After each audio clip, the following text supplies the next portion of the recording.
From translation, ISV International Standard Version. This 287th day of the year. Today we are reading passages Matthew 27 to 28. Matthew chapter 27, verses 1 to 66. Early in the morning, all the chief priests and the elders of the people conferred together against Jesus to put him to death. After tying him up, they led him away and handed him over to Pilate the governor. Then Judas, the one who had betrayed him, seeing that Jesus had been condemned, felt remorse and returned the 30 silver coins to the chief priests and elders, saying, "I have sinned by betraying innocent blood." But they said, "What is that to us? See to it yourself." So he threw the silver coins into the temple, left, and went away and hanged himself. The chief priests took the silver coins and said, "It is not legal to put them into the temple treasury, since they are blood money." So they conferred together and bought the potter's field with them as a burial place for foreigners.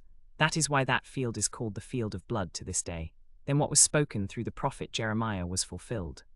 They took the 30 silver coins, the price of the one whose price was set by the people of Israel, and they gave them for the potter's field, as the Lord directed me. Now Jesus stood before the governor, who asked him, "Are you the king of the Jews?" Jesus said to him, "You have said so." But when he was accused by the chief priests and elders, he did not answer a thing. Then Pilate asked him, "Don't you hear how many things they are testifying against you?" Yet he did not answer him a single word, so that the governor was greatly astonished.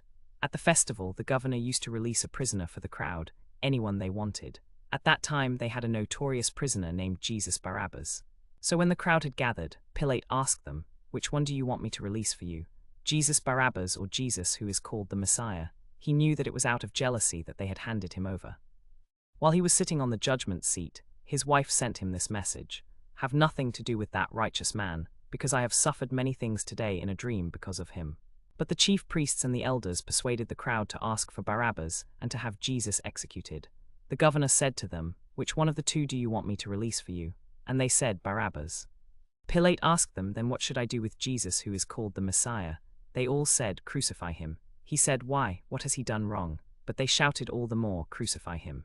When Pilate saw that he could do nothing, but that a riot was starting instead, he took water, washed his hands in front of the crowd, and said, "I am innocent of this man's blood. See to it yourselves." All the people answered, "His blood be on us and on our children." Then he released Barabbas for them, but after he had Jesus flogged, he handed him over to be crucified. Then the governor's soldiers took Jesus into the governor's headquarters, and they gathered the whole cohort around him. They stripped him and put a scarlet robe on him. After twisting thorns into a crown, they put it on his head, and they put a reed in his right hand. They knelt before him and mocked him, saying, "Hail, King of the Jews." They spat on him, took the reed, and struck him on the head. After they had mocked him, they took off the robe from him and put his own clothes back on him. Then they led him away to crucify him. As they were going out, they found a man from Cyrene named Simon, and they forced him to carry Jesus' cross. When they came to a place called Golgotha, which means place of a skull, they gave him wine mixed with gall to drink. But after he tasted it, he did not want to drink it. When they had crucified him, they divided his clothes among themselves by casting lots. Then they sat down and kept watch over him there. Above his head they placed the charge against him that read, "This is Jesus, the King of the Jews."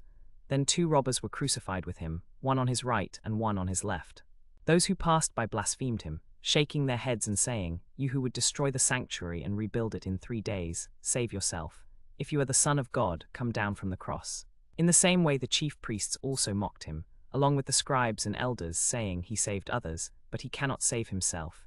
He is the King of Israel. Let him come down now from the cross, and we will believe in him. He trusts in God. Let God rescue him now if he wants him. For he said, 'I am the Son of God.'" The robbers who were crucified with him also kept insulting him in the same way. From noon until 3 in the afternoon, darkness came over all the land. About 3 in the afternoon, Jesus cried out with a loud voice, saying, "Eli, Eli, lema sabachthani?" That is, my God, why have you forsaken me?" When some of the people who were standing there heard this, they said, "This man is calling for Elijah." Immediately one of them ran and got a sponge, filled it with sour wine, put it on a reed, and gave it to him to drink. But the rest of them said, "Let's see whether Elijah will come to save him." After Jesus again cried out with a loud voice, he gave up his spirit. Then the curtain of the temple was torn in 2 from top to bottom. The earth shook, the rocks split apart, and the tombs were opened. Many bodies of the saints who had fallen asleep were raised. They came out of the tombs after his resurrection, and went into the holy city, and appeared to many people. When the centurion and those with him who were guarding Jesus saw the earthquake and the things that happened, they were terrified and said, "Truly, this was the Son of God. Many women were there, watching from a distance, who had followed Jesus from Galilee to care for him.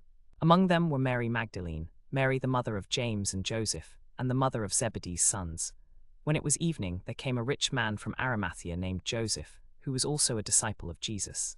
He went to Pilate and asked for Jesus' body, so Pilate ordered it to be given to him. Joseph took the body, wrapped it in a clean linen cloth, and laid it in his own new tomb that he had cut into the rock. Then he rolled a great stone to the entrance of the tomb and went away. Mary Magdalene and the other Mary were there, sitting opposite the tomb. The next day, which was the day of preparation, the chief priests and the Pharisees gathered together before Pilate, saying, "Sir, we remember that while he was still alive that deceiver said, 'After 3 days I will rise again.' Therefore give orders for the tomb to be made secure until the 3rd day, so that his disciples may not come, steal him, and tell the people, 'He has been raised from the dead.' This last deception will be worse than the first." Pilate told them, "You have a guard of soldiers. Go, make it as secure as you know how." So they went and made the tomb secure by sealing the stone and posting the guard. Matthew chapter 28, verses 1 to 20. After the Sabbath, as the first day of the week was dawning, Mary Magdalene and the other Mary went to see the tomb. Suddenly there was a violent earthquake, because an angel of the Lord descended from heaven and came, and rolled back the stone and sat on it. His appearance was like lightning, and his clothes were white as snow. The guards were so terrified of him that they shook and became like dead men. But the angel said to the women, "Don't be afraid, because I know you are looking for Jesus who was crucified. He is not here because he has been raised, just as he said. Come, see the place where he was lying. Then go quickly and tell his disciples that he has been raised from the dead, and that he is going ahead of you into Galilee.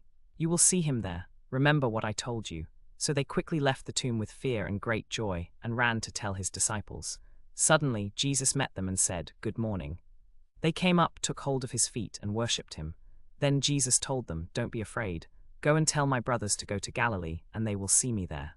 As they were going, some of the guards went into the city and reported to the chief priests everything that had happened.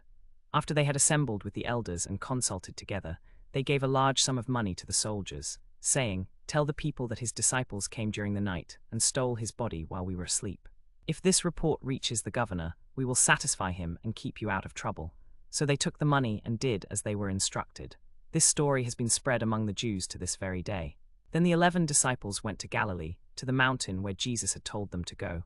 When they saw him, they worshipped him, but some doubted. Jesus came and spoke to them, saying, "All authority in heaven and on earth has been given to me. Therefore go and make disciples of all nations, baptizing them in the name of the Father and of the Son and of the Holy Spirit, teaching them to obey everything I have commanded you. And remember, I am with you always to the end of the age."